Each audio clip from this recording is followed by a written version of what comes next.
me something new tonight.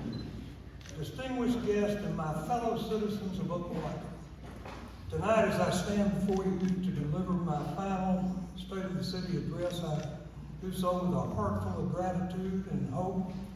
You know, for the past 21 years, I've had the pleasure of serving as your mayor. Now, we have faced some challenges, we've had some opportunities, but through it all, we've been happy to call our city home. Now, I had a couple of folks ask me if I was going to tell any stories. And what I said to them is, what do you think? So, I do have a couple of stories. Now, some of these you may have heard before, but if you have, don't interrupt me because I want to hear them again myself.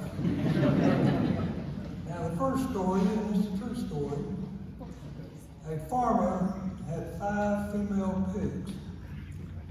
Times were hard, so he decided to take them to the county fair and sell them. At the fair, he met another farmer who owned 5 male pigs. After talking a bit, they decided to mate the pigs and split everything 50-50.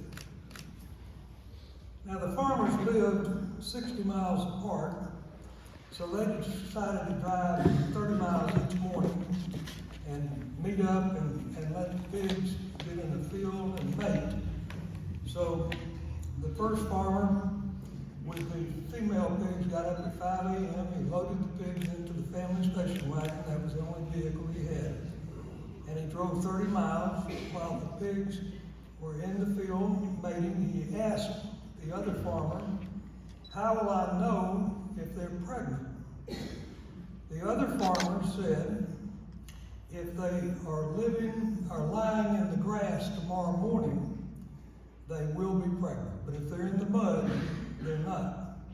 So the next morning, he looked out and they were in the mud.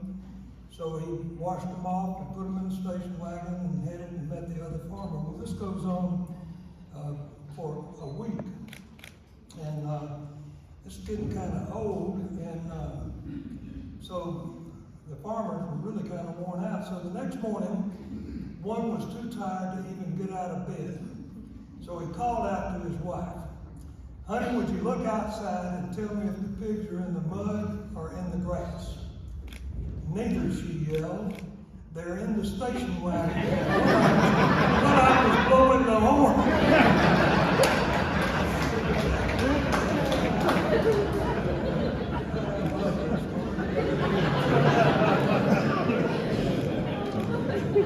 You know, life is not just a place on the mountain. It's family. It's the small businesses that welcome you by name, the neighbors who lend a helping hand, the teachers who spend time with our beautiful children, and the first responders that put their lives on the line to protect us. It's the sound of children laughing and playing in our parks, and the sight of our streets bustling with life, and the feeling of pride when we come together in times of triumph and times of challenge. Now, Opelika has always been a city of industry, hard work and perseverance. In 1900, local investors founded the Opelika Cotton Mill as the first textile plant in the city and employed 125 folks. Some of us still call the property where it was located the old mill. My mother, may she rest in peace, commuted from Dayton, worked the 3rd shift in the old mill and filled batteries. Back in 1979, the movie Norma Ray was filmed in Opelika, and many of the cotton mill scenes were filmed at the old mill. Now, Pepperell Manufacturing came along in 1925 and built a large mill just outside our city limits. We continued to add factories and other industry, and in the 50s, John Herbert Core built the nation's first and largest magnetic tape manufacturing plant. Then in 1963, Uniloyal built a massive tire plant in Opelika. And at about that same time, Bob and Cal James started Diversified Products, which revolutionized the physical fitness equipment industry. So we had all that going, and by the early 70s, Opelika Industries employed nearly 10,000 people. But all that began to change and go into a decline. BP closed in 1998. Leshner Mills, the old mill, closed in 1999. Ampex Quantity closed in late December of 2004. Then West Point Pepperell, West Point Stevens, West Point Home closed in 2007, 2008. Then in April of 2009, we got another kick in the gut when Michelin announced they were closing the B.F. Goodrich Uniroyal Tire Plant with a loss of about 1,000 jobs. Now, we were certainly down, but we were not out by a long shot. Now, remember that downtown Opelika, once a thriving area for retail, had really gone through some hard times too. Midway Plaza, now Saugahatchee Square, was built in 1966 and it was anchored by J.C. Penney and Belk. Then in 73, the Village Mall was built in Auburn, and their anchors included Sears, Gaffer's, and then later J.C. Penney and Belk left Midway and went to the mall. Now y'all, I can only imagine what Guy Thompson, Stanley Drake, D.B. Jones, Bobby McCullough, Bobby Hewlin, Miles Thomas, what they were all thinking as they watched our retail tax base disappear. Now thank God that's not the case today. Folks tell me that downtown Opelika has never looked as good as it does today, and I certainly agree.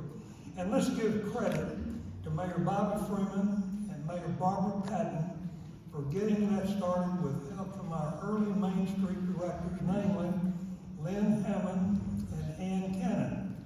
Now, Lynn helped develop the plan, and Ann did some really heavy lifting, along with my dear friend, the late Bill Roberts, who worked tirelessly for downtown Opelika.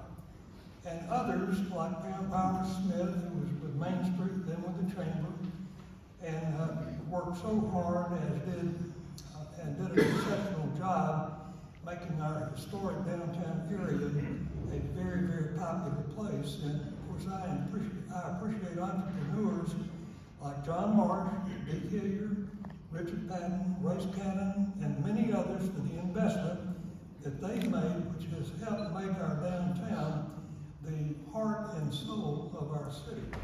Okay, so as a token of our appreciation, the Opelika Chamber Board of Directors would like to present to you with this commemorative photo book filled with your favorite memories of you, signed by our friends, your friends and colleagues. Additionally, we have a framed commemorative photo signed by the Opelika Chamber staff and Board of Directors as a heartfelt reminder of the impact you've made on our community. We thank you sincerely.